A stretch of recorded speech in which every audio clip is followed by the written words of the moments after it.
Candace Owens is now at the center of a fast-growing online storm, and the reason is simple. People are talking about claims that could change how many viewers see the story around Charlie Kirk and Erica.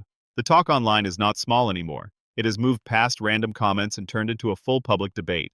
Some people believe there may be hidden facts behind the scenes. Others say this has become wild guessing with no real proof. That is why this story is getting so much attention. It is not just about one post or one comment. It is about a bigger question. Are people uncovering something real, or are they building a story out of rumors and missing pieces? Right now, that is the question driving everything. And because Candace Owens is now linked to that question, the story has become louder, more personal, and much more intense than it was at the start. The main reason this story is spreading so fast is because of what people are claiming behind the scenes. Online, some people are saying there is supposed DNA information being talked about. Others are repeating questions about pregnancy, timing, and family details that they say do not fully match the public story people have believed for a long time. Now, this part matters a lot. None of that has been publicly confirmed in any clear or official way. There is no verified report that settles these claims. There is no public proof that closes the case. But even without that, the internet has grabbed onto the story and pushed it everywhere. Once people hear words like DNA, family, and hidden truth, they stop scrolling. They start digging. They begin looking at old clips, old photos, old statements, and old timelines, trying to see if something does or does not fit. For a long time, the public image around Charlie Kirk and Erica looked simple from the outside. It looked stable, clean, and easy to understand. That kind of public image matters because when people see the same story again and again, they stop questioning it. They accept it as real and move on. But when even a small doubt appears in a story that looked very solid, the reaction gets strong very fast. People do not just ask one question. They begin asking 10 questions at once. That is what seems to be happening here. The story people thought they understood is now being looked at through a different lens. And once that happens, every old detail starts to look different. Moments that once felt normal suddenly seem important. Old statements sound different. Past appearances get rewatched.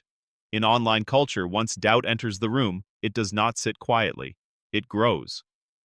Candace Owens becoming part of this conversation changed the speed of everything. She already has a very large audience. She already knows how to speak in a way that gets attention. And because of that, when her name becomes tied to a topic like this, people assume there must be more to the story. That may or may not be true, but that is how public reaction works. The moment her name was connected to the claims, the talk online went from casual rumor to serious public debate. People started saying this was no longer just random gossip. They started wondering if there was some source behind it, some deeper reason this story was being pushed so hard. And once that belief took hold, it gave the whole thing a new level of heat. The idea that Candace might know something more made many people pay closer attention, even though nothing had been publicly proven. At the center of all this is one very sensitive idea. Some people online are suggesting that family details, especially around paternity, may not be as clear as they were presented to the public.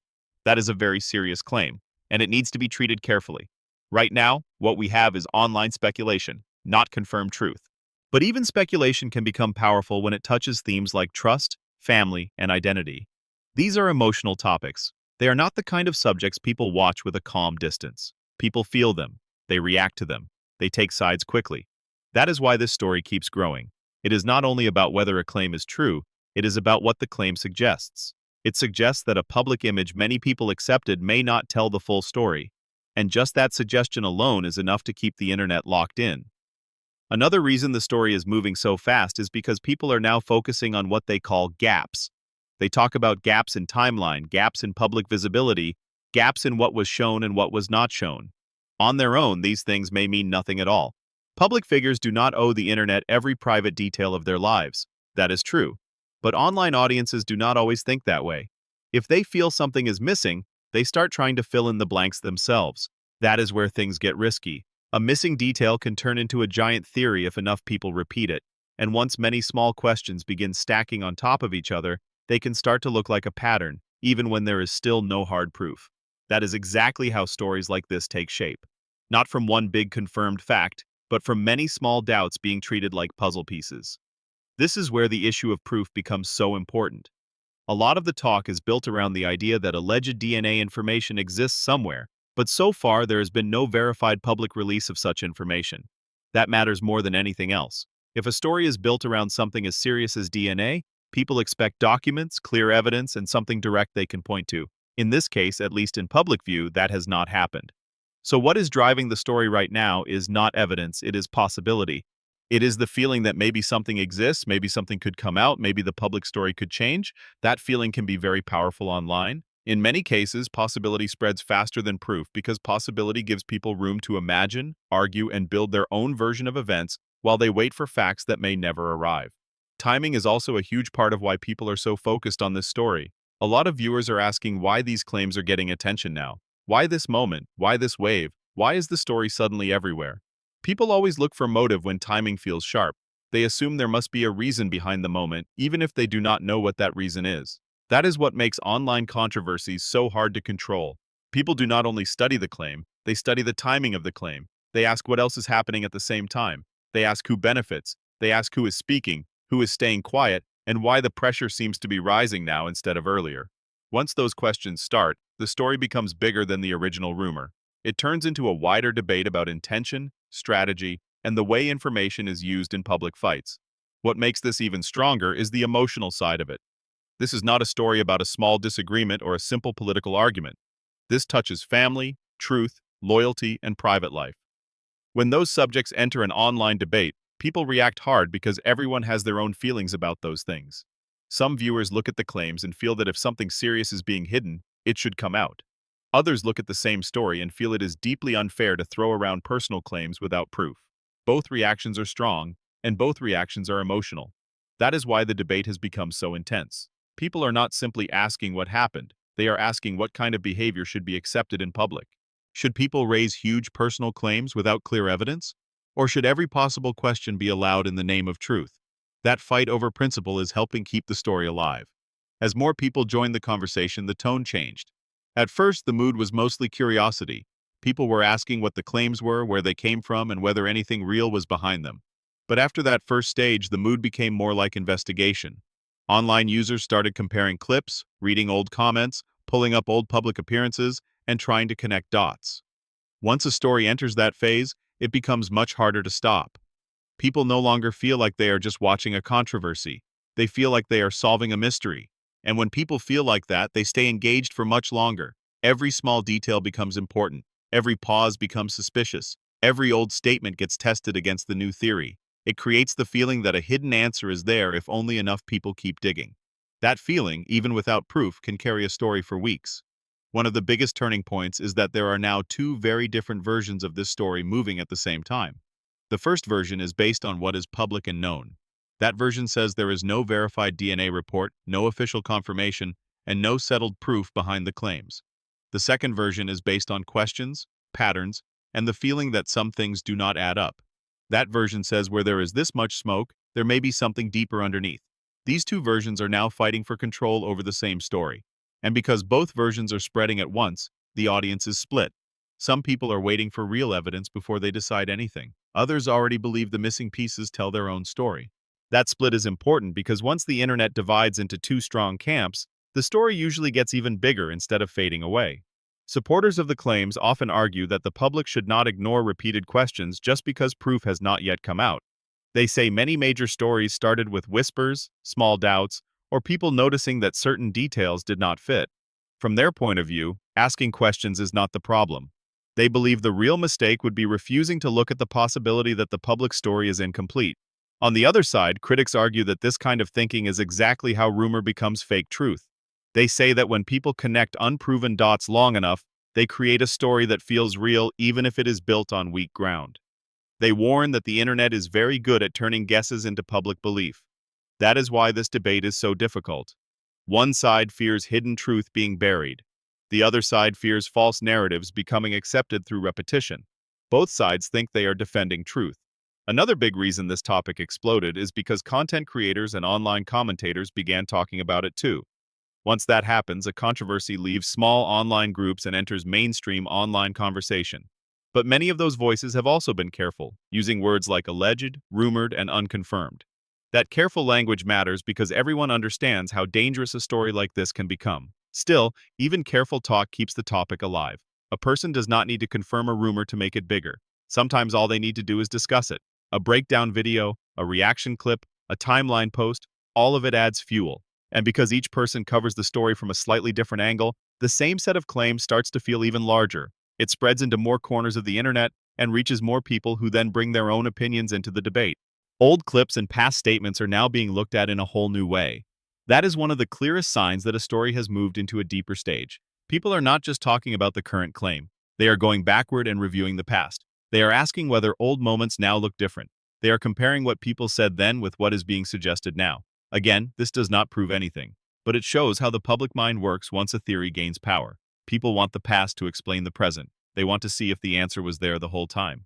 That search can make a story feel bigger and more dramatic than it really is. It can also make normal things look suspicious because viewers are no longer watching with open eyes. They are watching with a theory already in mind. That changes how every detail is understood. The strange part is that the lack of a clear answer may be the very reason the story keeps growing. If a solid piece of evidence came out and confirmed everything, the story would move into a new stage. If a solid denial came out and clearly shut it down, the story might begin to cool. But right now, it is stuck in the middle. There is enough talk to keep people interested, but not enough proof to settle anything. That middle space is where online stories often become most powerful. People hate not knowing. They keep checking for updates. They keep refreshing. They keep asking what comes next. That waiting period creates tension, and tension keeps attention alive. It is the same reason people stay glued to a story that feels unfinished. They want the final piece. They want the answer. And until they get it, many of them will keep feeding the debate. Candace Owens is a major reason the story feels even more serious than it otherwise would. She is not someone people see as neutral or quiet. She has a strong voice, a strong style, and a very loyal audience. So when she becomes tied to a controversy, it does not feel random. It feels like a battle line has been drawn. Supporters may see her involvement as a sign that difficult questions are finally being asked in public. Critics may see the same involvement as a sign that the story is being pushed for maximum attention before proof exists. Either way, her presence changes the weight of the topic. It gives the conversation shape. It makes people think there is more at stake than a passing rumor. In online culture, a big public figure can turn scattered talk into a focused storm, and that seems to be exactly what has happened here. Charlie Kirk being part of the conversation also matters because he is already a well-known public figure with a clear public identity. People are not reacting to a stranger. They are reacting to someone many viewers already feel they know. That makes every claim feel larger. Public figures live under stronger public opinion, and when personal claims hit that level of visibility, they spread fast because people think they already understand the person involved. The same is true with Erica. Once names are public, every part of the story becomes public in the eyes of viewers, even when it should not. That is one reason stories like this become so dangerous. The line between public debate and private pain gets very thin. The internet often acts like that line does not matter. It treats every question like content and every personal issue like a public puzzle. That makes it easy for a rumor to grow beyond control. There is also a wider issue underneath all of this. This story is not only about 3 names, it is about how people decide what to believe in the digital age. A lot of viewers no longer trust polished public images. They think every clean public story may have something hidden behind it. That mindset makes them more ready to believe there is a deeper truth waiting to come out. At the same time, many people are also tired of online rumor cycles that accuse first and prove later, if they prove anything at all. So this one story has become part of a bigger fight over trust. Do people trust what has been publicly shown for years? Or do they trust the idea that hidden facts are always just below the surface? That is a much bigger question, and it helps explain why this story has reached beyond simple gossip and turned into a real debate about truth and credibility. What happens next is what everyone is waiting for. If verified information comes out, everything changes right away. The story becomes clearer, and people will quickly shift from guessing to reacting to facts. But if no proof comes out, then this whole moment may end up standing as an example of how fast speculation can take over when a claim hits the right mix of emotion, timing, and public interest. Either outcome would be important. Either outcome would shape how people remember this story. That is why viewers are so locked in right now. They feel like the next move could decide everything. A statement, a denial, a release of evidence, or even continued silence could push the story in one direction or the other. And when the public feels like they are one update away from a turning point, they do not let go of the story easily. Right now, the internet remains split. One side thinks major hidden facts may be close to coming out. The other side thinks the claims have already gone too far without the proof needed to support them. Between those two sides sits a growing audience that is not sure what to believe but cannot stop watching. That middle group matters because they are the ones who keep the conversation moving. They ask questions. They watch both sides. They share clips. They bring the topic into new spaces. In many cases, a controversy does not stay alive because one side wins. It stays alive because enough people remain uncertain. Uncertainty is powerful online. It keeps people engaged and keeps stories open. That is why this situation still feels so active. It has not reached a final point. It is still hanging in the air, waiting for something solid to push it one way or the other. The biggest change may already have happened, even without confirmation. Once questions this serious enter a public story, they do not disappear easily. Even if nothing is ever proven, the public memory of the story has changed. Future statements will be heard differently. Future appearances will be judged differently. Future updates will be seen through the shadow of these claims. That is the power of speculation once it reaches a high level of attention. It can alter public perception before it ever becomes fact. That does not mean the claims are true. It means the impact of the claims is already real. The way people look at this story has changed. The way people talk about these names has changed. And the way audiences are waiting for the next move shows just how deeply the controversy has already settled into public conversation. So where does that leave everything right now? It leaves the story open. It leaves the facts unclear. It leaves the internet arguing over what is real, what is possible, and what has been stretched too far. Candace Owens remains at the center of the storm. Charlie Kirk and Erica remain central to the questions people are asking. The talk about alleged DNA claims remains unconfirmed, and yet the conversation keeps growing because attention has taken over where proof has not arrived. That is why this does not feel finished. It feels like a buildup. It feels like people are waiting for the one moment that will either confirm the suspicion or shut the whole thing down. Until that happens, the story will keep moving on reaction, debate, and public curiosity. And in online culture, that can be enough to keep a controversy alive much longer than anyone expected. At this point, the real question is not only what people are saying, the real question is what happens when the truth, whatever it is, finally becomes clear. If strong proof appears, this story will explode in a whole new way. If strong proof never appears, then the lesson may be just as big. It may become a clear example of how quickly online pressure can build around sensitive personal claims without a final answer ever arriving. Either way, this moment matters because it shows how modern public stories are shaped. They are shaped by doubt, emotion, timing, and repeated attention. They are shaped by big names and bigger questions. And above all, they are shaped by the gap between what people think might be true and what can actually be proven. That gap is where this whole story is living right now, and that is exactly why so many people still cannot look away.